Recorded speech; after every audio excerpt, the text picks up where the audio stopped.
नमः शिवाय। गौरी देवी व्याघ्र को निज संगर नेवा पाई ब्रह्मा को अनुमति मागिबारु ब्रह्मा ताहांकु दुष्कर्मी बोली दर्शाई मना करिबा देवी शरणागत को परित्याग करिबे नाही बोली कहिबारु ब्रह्मा देवींकर महत्व प्रतिपादित करी अनुमति देबा एवं पितामाता को भेटिबा परे देवींकर मंदराचल प्रत्यावर्तन वायुदेव कहउचंती कौशिकी को उत्पन्न करी ब्रह्मांकर हस्तरे समर्पित देबा परे गौरी देवी प्रत्युपकार निमंते पिता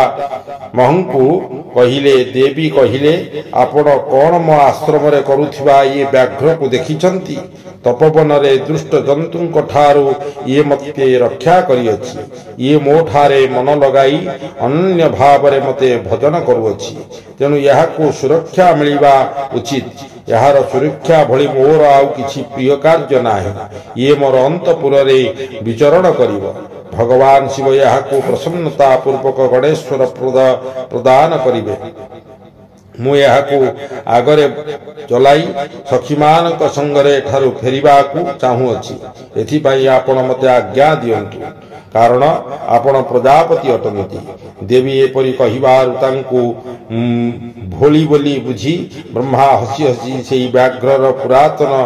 क्रूरता पूर्ण इतिहास वर्णना कले ब्रह्मा कहिले हे देवी काहीं पशुंक मध्यरे क्रूर व्याघ्र आउ काहीं आपणकर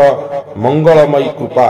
आपण विषधर सर्प मुखरे अमृत काहींकी सिंचन करुछंती ये तो व्याघ्र रूपरे रहुथिबा गोटे निशाचर ये अनेक गाई को तपस्वी ब्राह्मणों को मारी खाई जाइछि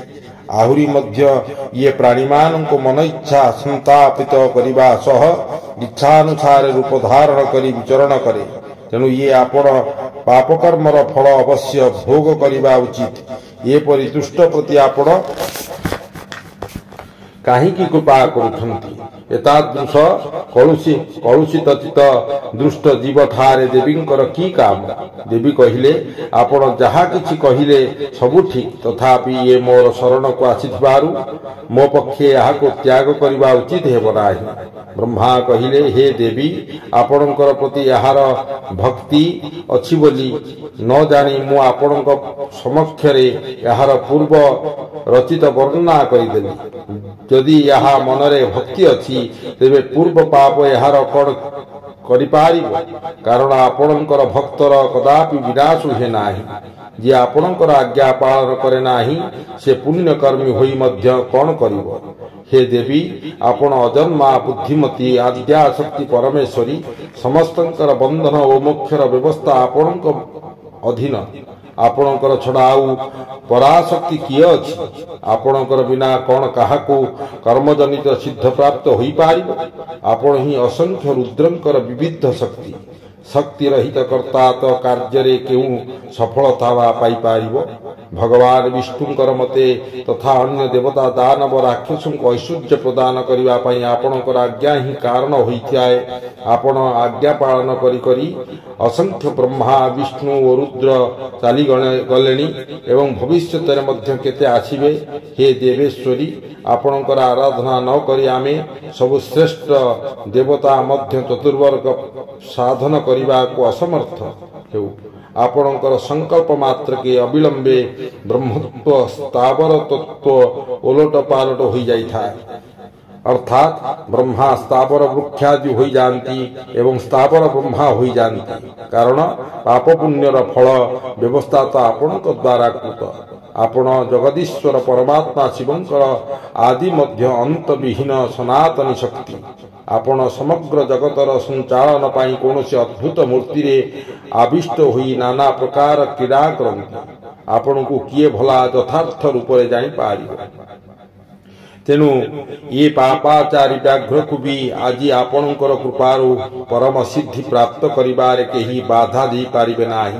एही रूपे देवींकर परम तत्व को स्मरण कराई ब्रह्मा प्रार्थना करिबारु गौरी देवी तपस्यार विरत हेले यहाँ पर देवींकर आज्ञा नहीं ब्रह्मा अंतर्निहित होई गले तापर देवी तांक पिता माता मेना और हिमवान को दर्शन करी प्रणाम कले एवं तांको नाना प्रकार आश्वासना देले कारण सेमाने तांक